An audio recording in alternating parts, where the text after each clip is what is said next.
সন্তান 9 মাসে 10 মাস 10 দিনে পেটের ভিতরে 4500 বার লাথি মারে মায়ের কলিজায়, 4500 বার। ওই স্যাব্রনের একজন ডক্টরের সাথে আমি কথা বলেছিলাম, উনি আমাকে গবেষণালব্ধ কথাটি বলেছেন, 4500 বার লাথি মারে। আর ওই লাথি বন্ধ হয়ে গেলে মা পাগল হয়ে যায়।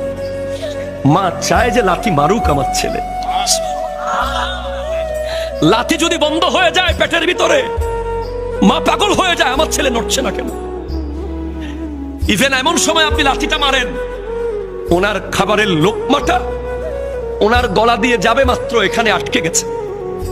এমন সময় আপনি লাঠিটা মেরে দিয়েছেন পেটের ভিতরে, না বাইর করতে পেরেছে না ভেতরে ঢুকাতে পেরেছে, শুধু 2 চোখ বেয়ে পানি বের হয়েছে মায়ের, 2 চোখ বেয়ে পানি বের হয়েছে খাবারের টেবিলে।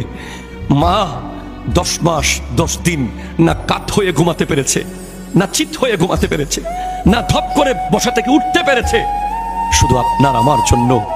আর যেদিন দুনিয়াতে আমরা আসি সেদিন তো মা 200-250% বেশি। একজন মানুষের ব্যথা অনুভবের যে ক্ষমতা, তার চেয়ে 250 গুণ বেশি ব্যথা মা অনুভব করতে বাধ্য হয়। এই সব কষ্ট ভুলে